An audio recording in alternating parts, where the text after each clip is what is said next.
నీళ్లు వెంటనే మోకాలు మట్టుకు వచ్చేసింది, నడుములు మట్టుకు వచ్చేసింది. వెంటనే ఓడ లేచింది. రాత్రి పగులు వర్షం, రాత్రి పగులు వర్షం, కంటిని 40 రాత్రి 40 పగులు వాన కొట్టింది. పట్టగానే జలప్రలయంతో ఏమండి వారు నడుములు మట్టు వచ్చేసరికి అలా భయం వచ్చేసింది. అమ్మో, నోహావు చెప్పింది కరెక్టు, దేవుడు చెప్పాడు నోహావుతో మాట్లాడాలని ఏమండి ఇంకెక్కడ కిటికీ వేశాడు. అప్పుడు భయం వచ్చేసింది, వణుకులు వచ్చేసింది. ఆ వర్షము రాత్రి పగులు పట్టగానే పీరిగల మీద పీరిగలు పడ్డాయి. పీరిగల మీద పీరిగలు, అరుపుల మీద అరుపులు, కేకల మీద కేకలు. ఏమండి నోహావు కుటుంబం అంతా ఏం జరిగింది? ఓడలో పండగ జరుగుతుంది. ఏం జరుగుతుంది? పండగ జరిగింది ఓడలో. కానీ అక్కడ బయట కేకలు, అరుపులు వినపడుతున్నాయి. ఈరోజు నీవు కూడా ఈరోజు ఓడలో ఉన్నావు. ఈ ఓడలో ఉంటున్నావు కనుక నీవు దేవునితో పండగ చేసుకుంటున్నావు. ఆమేన్. బయట దేవునికి స్తోత్రం, హల్లెలూయా. బయట ఏం జరుగుతుంది? బయట బాధ ఉంది, బయట వేదన ఉంది, బయట కేకలు ఉన్నాయి, బయట అరుపులు ఉన్నాయి. ఇప్పుడు ఓడలో ఉన్నావు, లేవు దేవునితో ఉన్నావు. ఈ ఓడలో ఉంటున్న దేవునితో ఆరాధించుకుంటున్నావు. పండగ జరిగింది, మనకి ఎంత సంతోషం ఉంది. ఈ ఆరాధన, ఈ పాటలతో పండగ లేదా? పండగ జరుగుతుంది. ఉపవాస ప్రార్థనలో ఆనందంతో ఉన్నాము. బయట ఆనందంతో ఉందా? లేదు. అక్కడ ఆనందంతో ఉందా? పీరిగల మీద పీరిగలు పడ్డాయి, అరుపుల మీద అరుపులు పడ్డాయి ప్రియమైన వాళ్ళ. కానీ లోపల నోహావు కుటుంబంతో 8 మంది జంతువులతో ప్రాణంతో పండగ జరుగుతుంది, ఆరాధన జరుగుతుంది, ప్రార్థన జరుగుతుంది. సంతోషపడుతున్నారు. దేవునికి స్తోత్రం, ఆమేన్. సంతోషంగా ఆనందంగా పడుతున్నారు దేవుని బిడ్డలారా. ఏమండి మీకు ఒక విషయం చెప్తా. దేవుని మరిచిపోయిన వారు ఎలా నాశనం చేశాడో ఇప్పుడు మనం చూసుకుందాం. ఇంకొక సంగతి చెప్తాను. ఏమండి 1990లో జరిగింది ఒక సంఘటన. 95లో ఉండొచ్చు. నేను 10 సంవత్సరాల అబ్బాయి. నేను ఎర్రగొట్టలో మేము కాలం గడిపా, విలేజ్ ఎర్రగొట్ట. అక్కడే నేను గవర్నమెంట్ స్కూల్లో చదివా. అయితే ప్రేమ ఆ టైంలో దేవుని బిడ్డలారా ఎన్టీ రామారావు పరిపాలన జరుగుతుంది. ఆ టైంలోనే చనిపోతాడు ఆయన. ఎన్టీ రామారావు చనిపోయే టైంలోనే ఏమండి నాందేడు, ఒక జిల్లా నాందేడు ఉంది మహారాష్ట్రలో. దాని పక్కల కిల్లర్ అనే ఊరుంది. దేవుడి బిడ్డలు జాగ్రత్తగా వినండి. కిల్లర్ అనే ఒక ఊరుంది. ఆ ఊర్లో ఎంత భయంకరంగా పాపులు ఉన్నారంటే, ఎంత భయంకరంగా ఎదుచారు ఉన్నారంటే, ఎంత భయంకరంగా దొంగలు దోపిడీ జరుగుతుందంటే నిజంగా ఆ ప్రాంతంలో, ఆ మహారాష్ట్రలో ఏ ఊరు లేదు. కిల్లర్ అనే ఊరుంది మండలం. ఆ ఊర్లో చాలా భయంకరంగా సేవకులు వెళ్ళారు, కొట్టి చంపేశారు. సేవకులు వెళ్ళిన వారిని చంపేశారు. చంపి ఎవరు తెలియకుండా మట్టిలో కలిపేశారు. వెళ్ళిన సేవకులను చంపేశారు, వెళ్ళిన సేవకులందరూ చంపేశారు. అలా భయంకరమైన ఒక కిల్లర్.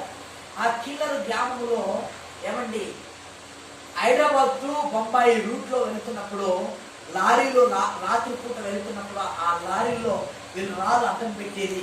ఆ లారీ వాళ్ళని చంపేసేది. ఆ లారీని తీసుకొని బియ్యము, బ్యాళ్ళు, చక్కెర, నూనె, మనం తినేటి ఏదైతే ఉంటావో బట్టలు, వస్త్రాలు ఏదైతే లారీలో వెళ్తుంటావో లారీ ఊర్లోకి తిప్పేది.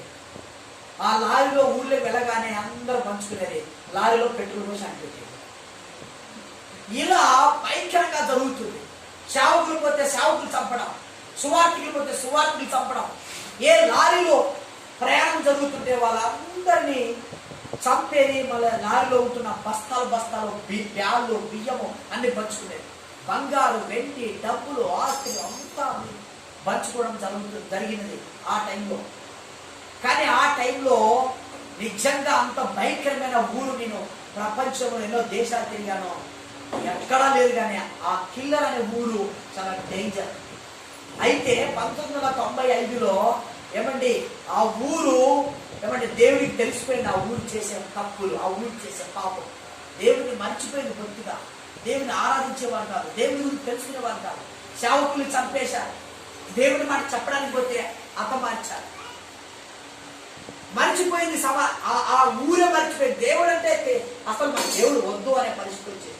దేవుడే లేడు, నో గాడు, దేవుడు లేడనే ఒక ఆలోచన వచ్చేసింది. దేవుడికి వచ్చేసిన ఆలోచన. ఒరే నేను లేనంటున్నాను, మనుషులు లేరంటే నడుస్తుంది, నేనే లేనంటే మిమ్మల్ని ఉంచను. ఏం చేశారు? నన్ను మరిచిపోయారు, మిమ్మల్ని ఉంచనని.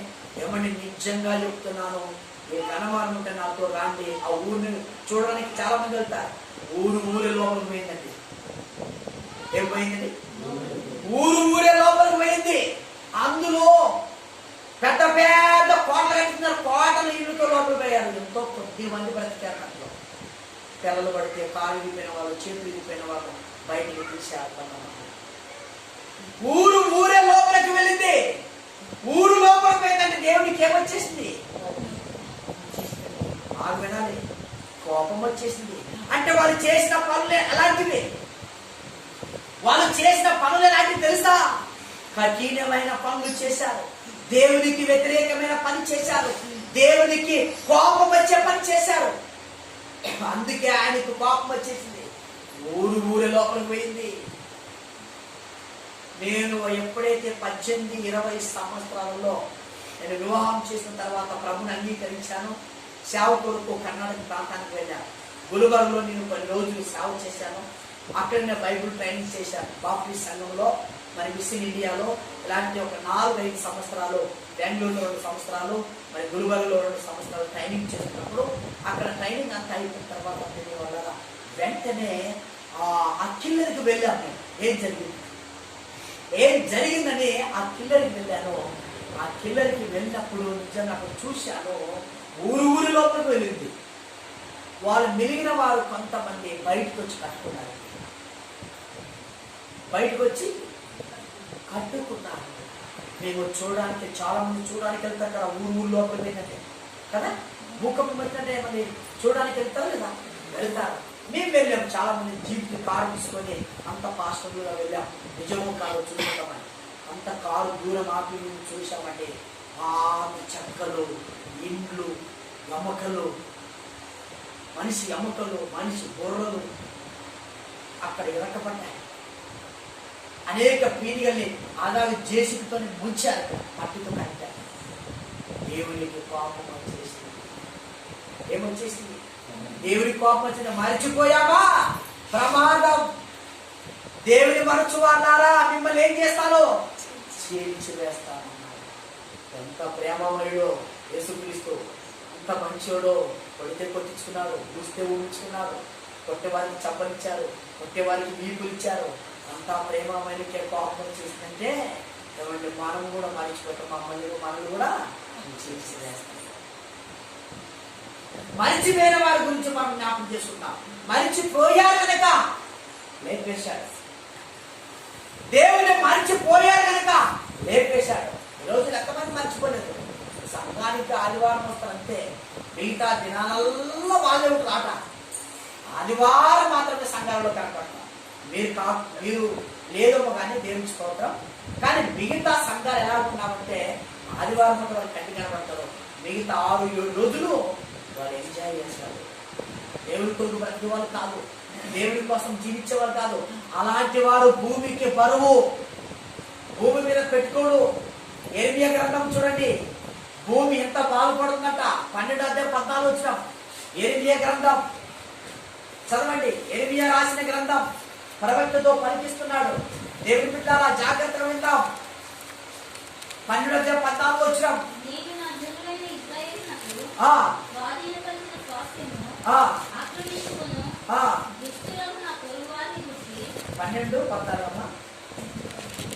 నేను నా జనులైన ఇశ్రాయేలులకు స్వాధీనపరిచిన స్వాస్థ్యము ఆక్రమించుకొని దుష్టులకు నా పొరుగు వారిని గూర్చి యెహోవా ఇలాగు సెలవిచ్చుచున్నాడు. నేను వారి దేశములో నుండి 11-12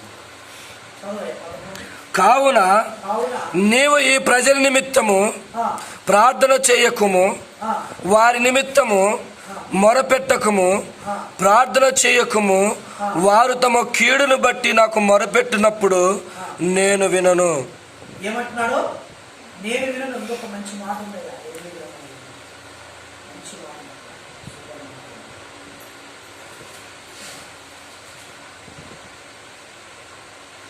12 14-19 చూడండి.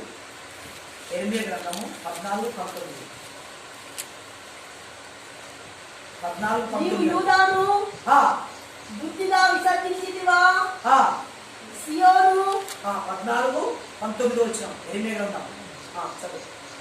నీవు యూదాను బుద్ధిగా విసర్జించితివా? ఉంది కదా అక్కడే 12:4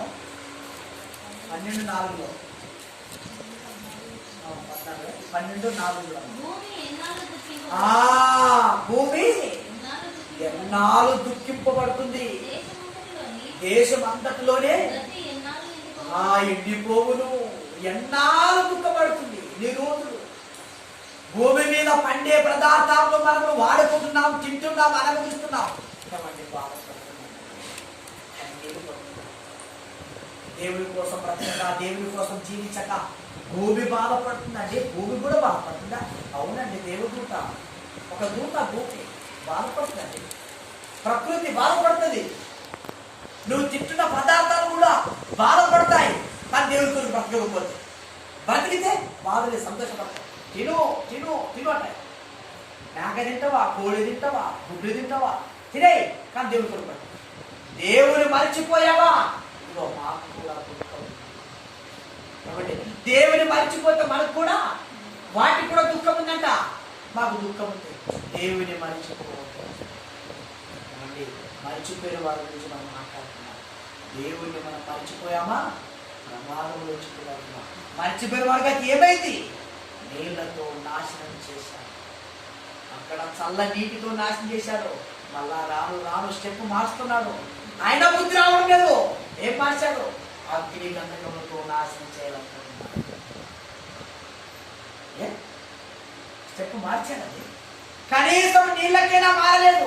జల ప్రళయంతో మునిగేశాడు. పీరిల మీద పీరిలు పడ్డవా, అయినా మారలేదు. బుద్ధి మారదు, జ్ఞానం మారదు. ఇప్పుడు అగ్ని గంధకముల మీదతో నాశనం చేయడానికి వచ్చాడు. నాశనం చేశాడు, పాపం వచ్చేసి. అదెక్కడ? ఆదికాండం 19వ అధ్యాయానికి వస్తాం. ఆదికాండం 19వ అధ్యాయానికి వస్తే ఏమండి, లోతు సేవ చేస్తున్న సొదొమ గొమొర్రా పట్టణానికి వచ్చాడు కదండి. లోతు సేవ చేయడానికి సొదొమ గొమొర్రా పట్టణము ఒకప్పుడు పచ్చగానే ఉన్నది, కానీ మర్చిపోయింది. దేవుడి జ్ఞాపకాల్లో లేదు, మర్చిపోయింది. మర్చిపోయింది కనుక ఏమండి, దేవుడు అంటే పట్టించుకోకుండా వెళ్ళిపోయారు. ఏం చేశాడు వాళ్ళు? దేవుడు ఏం చేశాడు? సొదొమ గొమొర్రా పట్టణం ఏం చేశాడు చెప్పండి? అగ్నితో పైనుంచి చిలుకులు, వాన చిలుకులతో నాశనం చేశాడా? అగ్ని గంధకములు పైన అగ్ని గంధకములతో నాశనం చేసి బూడిద చేశాడు.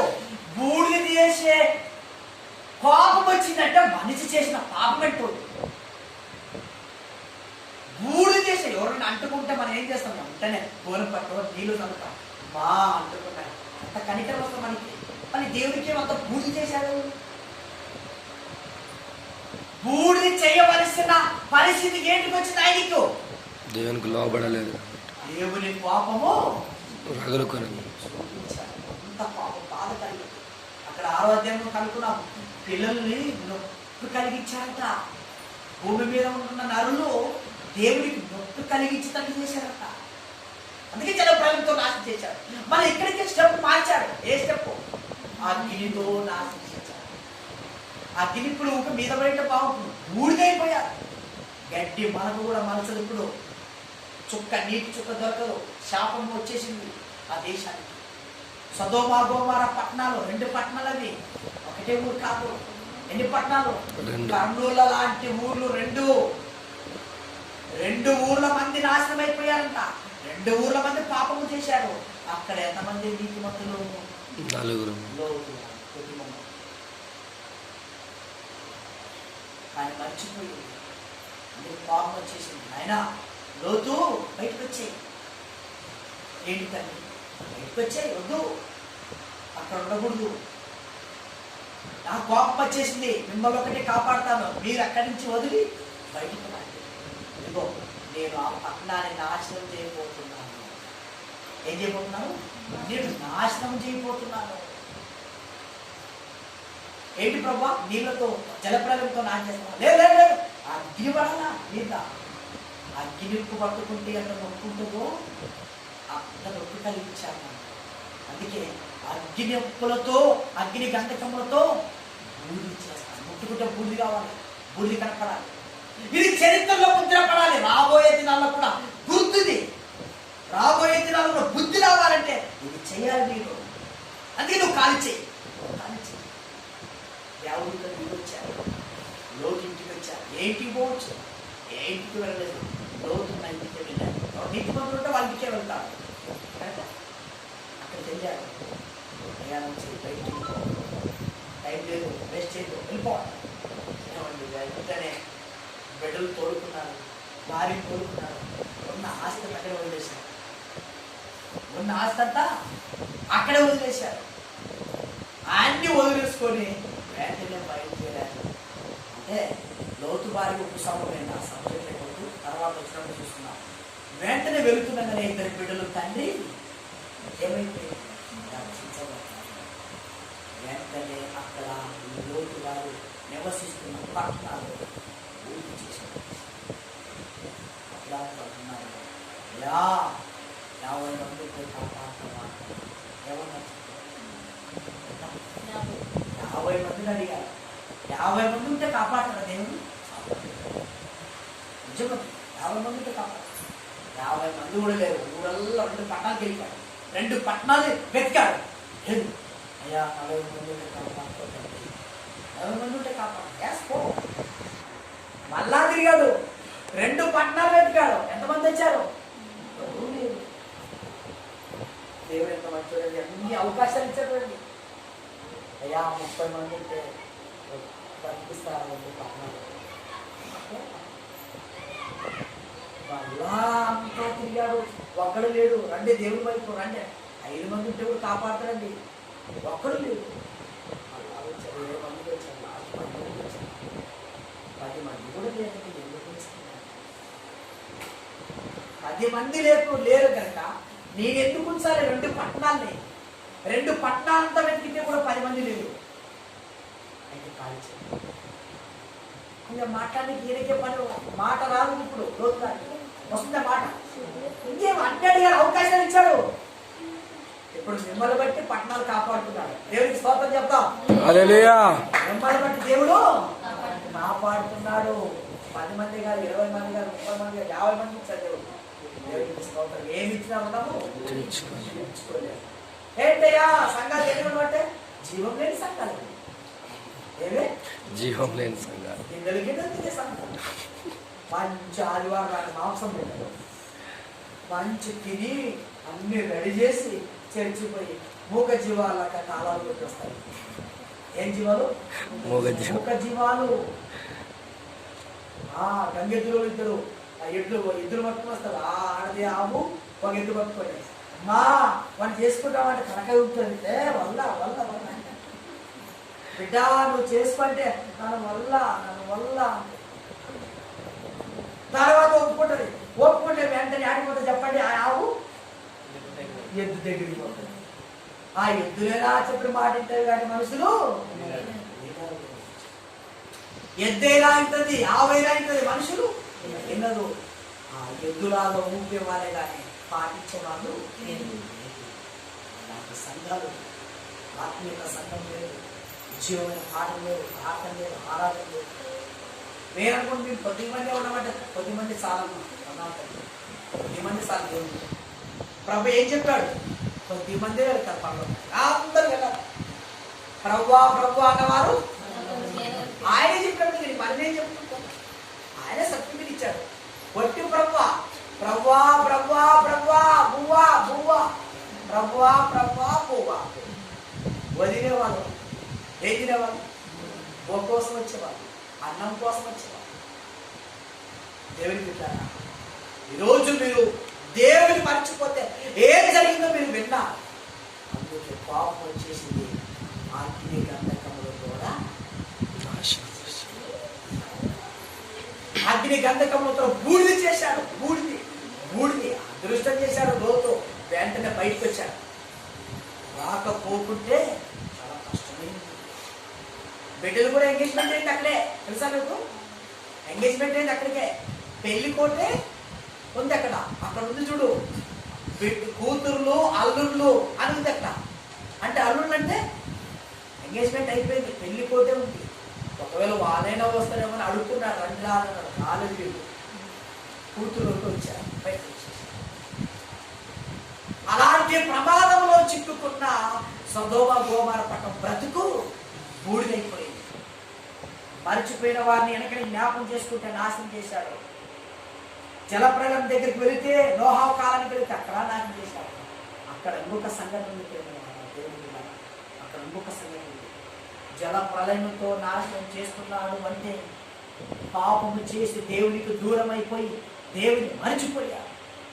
అందుకే దేవునికి పాపం వచ్చి 40 రాత్రులు 40 పగలు నాశనం చేశాడు. 40 రాత్రులు 40 పగలు నాశనం చేశాడు దేవుడు. అందరూ పీరియల మీద పీరియలు, పీరియల మీద పీరియలు. లోపల ఏం జరుగుతుంది? లోపల ఏం జరుగుతుంది? పండగ. ఎవరెవరితో? 8 మంది జంతువులు, మృగాలు, పక్షులు, ప్రాణులు దేవుడితో సంతోషంగా పండగ జరిగింది. కాబట్టి ఈరోజు నీకు కూడా పండగ జరుగుతుంది. నీకు ఎలా పండగ జరుగుతుంది? 2020 సంవత్సరం కింద యేసు క్రీస్తు లోకానికి వచ్చి ఆ క్రీస్తును మన కోసం చనిపోయి తిరగా లేచిన క్రీస్తును నువ్వు నమ్మేవు కనుక ఇక్కడి నుంచి నీకు పండగ. ఆమేన్. ఏం పండగ? క్రీస్తుతో ఉన్నావు. బైబిల్ చెప్తుంది, క్రీస్తు యేసునందు ఉన్న వారికి ఏ శిక్ష ఏ శిక్ష లేదు. వారికి శిక్ష ఉంది, యేసుతో లేరు వాళ్ళు. దేవుడితో లేరు కనుక వారికి ఏమొచ్చేసింది? శిక్ష. శిక్ష, జల ప్రళయముతో శిక్ష, అగ్ని గంధకములతో శిక్ష. శిక్ష వచ్చేసింది. క్రీస్తు నందు నువ్వు ఉన్నావా? అదృష్టం చేశావు ప్రియుడు, అదృష్టం చేశావు. యేసుతో ఉన్నావని నువ్వు అదృష్టం చేశావు. యేసుతో లేకపోతే నీకు శిక్ష వచ్చేది మీద. ఏ శిక్షలో ఒకసారి ఆ మాట చదువుకున్నాం. రోమియోలు రాసిన పత్రిక